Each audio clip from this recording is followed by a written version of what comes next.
যেই মানুষটা আমাদের সবার ঈদ সুন্দর করার জন্য দিনরাত পরিশ্রম করে আর হাজার হাজার টাকা শেষ করে, আজকে তার শপিং করার জন্য এসেছি।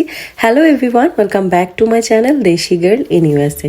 আজকে আমরা এসেছি একটা পাকিস্তানি স্টোরে। এখানে ছেলেদের হিউজ পাঞ্জাবি কালেকশন আছে, মেয়েদেরও আছে। লেফট সাইডে সব মেয়েদের আর রাইট সাইডে সব ছেলেদের কালেকশন, সাথে স্যান্ডেলও আছে ছেলে মেয়ে দুজনেরই।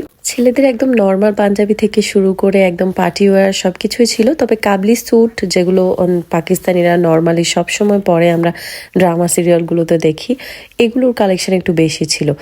আর মেয়েদের বলবো, মেয়েদের পার্টি ওয়্যার খুব বেশি একটা ছিল না, নেই বললেই চলে। সিম্পল পাকিস্তানি কামিজ কালেকশন ছিল অনেক। যারা সবসময় সিম্পল আরামদায়ক আর পাকিস্তানি ড্রেস পরতে পছন্দ করে তাদের জন্য বেস্ট। আমার সবচেয়ে বেশি ভালো লেগেছিল এই জুতি কালেকশন। অনেক সুন্দর সুন্দর ডিজাইনের জুতি ছিল, আমার কয়েক জোড়া পছন্দ হয়েছিল কিন্তু সাইজে ছিল না। আবার বাচ্চাদের জুতিও ছিল, তবে আমার ইন্তিহাস সাইজে ছিল না, আর একটু বড় বাচ্চাদের ছিল।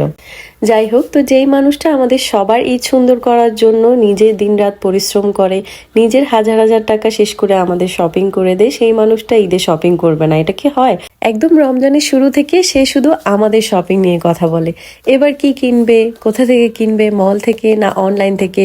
অথচ ওকে কেনার কথা বললে সে বলে না আমার লাগবে না, আমি আমার ওইটা পরে নিব, এইটা পরে নিব।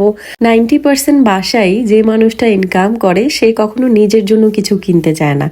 সবাইকে শপিং করে দেওয়ার মাঝেই তারা নিজেদের ঈদের আনন্দটা খুঁজে নেয়। তো যাদের বাসায় এরকম বাবা মা ভাই অথবা হাজব্যান্ড আছে, শপিং করতে চায় না কিন্তু সবাইকে শপিং করে দিয়েছে, তাদেরকে নিজেদের একটা জিনিস স্যাক্রিফাইস করে হলেও শপিং করে দিবেন, দেখবেন আপনারও ভালো লাগবে।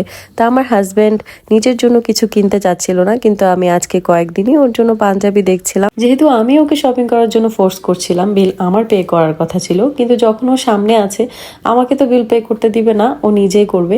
যদি আমি পছন্দ করে অনলাইন থেকে বা অন্য কোথাও থেকে কিনতাম তাহলে অবশ্যই আমি পে করতাম।